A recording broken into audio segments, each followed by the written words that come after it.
हरे कृष्णा, जय श्री राम। दोस्तों, आज मैं आप सबसे एक सवाल पूछने वाला हूं और इस सवाल में बहुत कुछ छुपा हुआ है।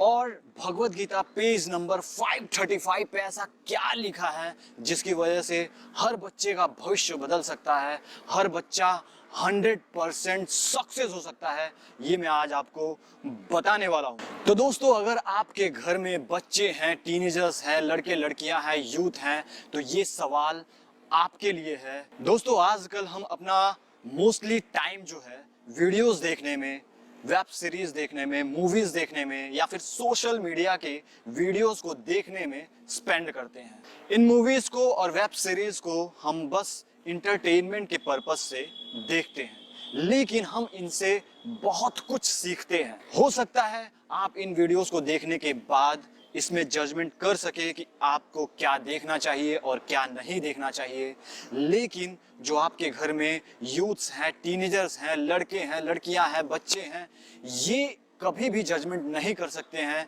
कि इनके लिए क्या सही है और क्या गलत है। ये इन वीडियोस से बहुत कुछ सीखते हैं, क्योंकि हम इन वीडियोस में एक ही तरह के सीन को, एक ही तरह के विचारधारा को, एक ही तरह के एक्शन को, एक ही तरह के फीलिंग्स को बार बार दिखाते हैं। और साइंटिफिक रीजन ये है, साइंस कहता है कि अगर हम किसी चीज को बार बार देखें, बार बार सुने, तो वो चीज हमारे सबकॉन्शियस माइंड में बैठ जाती है और हम उस चीज को रियल लाइफ में भी करने की पूरी कोशिश करते हैं। दोस्तों, आजकल अगर हम बॉलीवुड के या फिल्म इंडस्ट्री के कुछ लोगों को छोड़ दे या फिर कुछ मूवीज को छोड़ दे, तो बाकी सब ने हमारे सनातन धर्म की संस्कृति को बेकार करने में, हमारे भारत देश की संस्कृति को बेकार करने में कोई कसर नहीं छोड़ा है।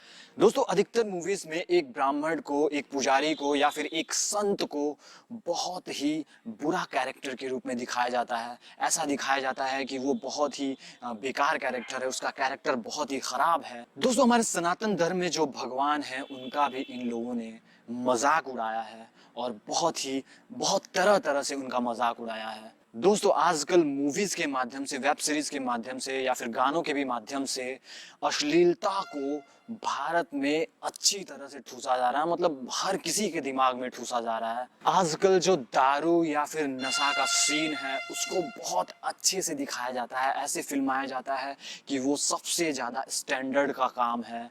तो दोस्तों, आप क्या चाहते हैं कि आपके घर के जो लड़के लड़कियां हैं, यूथ्स हैं, बच्चे हैं, टीनेजर्स हैं, वो किसी पुजारी का या फिर किसी ब्राह्मण का या फिर किसी संत का मजाक उड़ाए? दोस्तों, आप क्या चाहते हैं कि आपके घर के जो यूथ्स हैं वो सनातन धर्म का मजाक उड़ाएं, सनातन धर्म के जो भगवान हैं उनका भी मजाक उड़ाएं? दोस्तों, आप क्या चाहते हैं कि आपके घर का यूथ जो है नशा करे और तरह तरह का नशा करे और नशे में डूबा रहे? दोस्तों, आप क्या चाहते हैं कि आपके घर का बच्चा, आपके घर का यूथ, लड़के लड़कियां अश्लीलता में डूब जाए, तरह तरह के दुष्कर्म करे, रेप करे? तो इसका जिम्मेदार कौन होगा? तो दोस्तों, आज का सवाल मेरा यही है और इसी टॉपिक पे मैं आप सबसे सवाल पूछने वाला हूं, हर किसी से सवाल पूछने वाला हूं कि क्या आप जानते हैं आपके घर में जो यूथ्स हैं, युवा बच्चे हैं, टीनेजर्स हैं या फिर लड़के लड़कियां जो भी हैं, वो किसको अपना रोल मॉडल मानते हैं, किसको अपना आइडल मानते हैं और किसके फैन बन के घूम रहे हैं?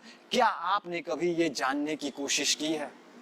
दोस्तों, अगर ये कोई भी कर्म करते हैं, कुछ भी गलत कर्म करते हैं, तो इसके जिम्मेदार आप भी हैं। तो दोस्तों, ये आपको एक छोटी सी बात लग सकती है, लेकिन इसी बात पर इनडायरेक्टली अगर देखें तो आपके परिवार का, आपके वंश का, सबका भविष्य इसके ऊपर टिका हुआ है। इस देश का भविष्य भी इसी के ऊपर टिका हुआ है। दोस्तों, आप उन्हें समय दीजिए, थोड़ा सा समय दीजिए। दिन का 5 मिनट या 10 मिनट भी अगर आप किसी दिन निकाल लिए तो बहुत होता है। आप उनका मार्गदर्शन करिए। अगर आप मार्गदर्शन नहीं करेंगे तो कोई भी मार्गदर्शन नहीं करने वाला है। दोस्तों, एक जब पौधा छोटा होता है तो हम उसे झुका सकते हैं, लेकिन जब बड़ा होता है तो हम उसे नहीं झुका सकते, बिल्कुल भी नहीं झुका सकते। वो अपने ही अकड़ में रहता है।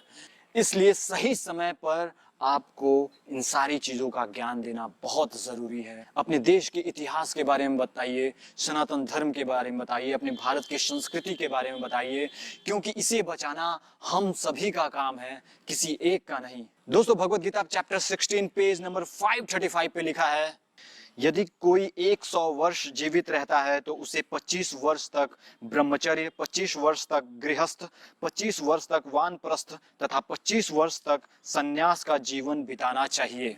दोस्तों, पुराने समय में 25 वर्ष की आयु तक ब्रह्मचर्य का पालन किया जाता था, बच्चों को गुरुकुल में रखा जाता था, और यही वो समय है जिस समय हमारा मन सबसे ज्यादा चंचल होता है। और इस समय को अगर हमने सही तरीके से यूज कर लिया तो हम जरूर सक्सेस होंगे। स्टार्टिंग के अगर 25 इयर्स अगर हमने अच्छी तरह से ब्रह्मचर्य में स्पेंड कर दिया तो डेफिनेटली 100% गारंटी है कि हम जरूर सक्सेस होंगे। दोस्तों, आपने सुना होगा कि प्राचीन समय में बहुत ही महान महान राजा ऋषि हुआ करते थे। वो क्यों हुआ करते थे? क्योंकि हमारे देश की संस्कृति ऐसी थी कि उस समय 25 वर्ष तक सबको ब्रह्मचर्य का पालन करना होता था और सभी बहुत विद्वान और बहुत महान बनते थे, कोई भी बेकार नहीं बनता था। दोस्तों, मेरा उद्देश्य यही है कि इस देश का हर एक युवा इस देश की संस्कृति के लिए आवाज उठाए, इस देश की संस्कृति को बनाए, सनातन धर्म की रक्षा करे। तो दोस्तों, मेरे चैनल को सब्सक्राइब करो और मुझे फॉलो करो, और मिलते हैं अगले वीडियोस में। सो गाइस, लेट्स लर्न धर्म।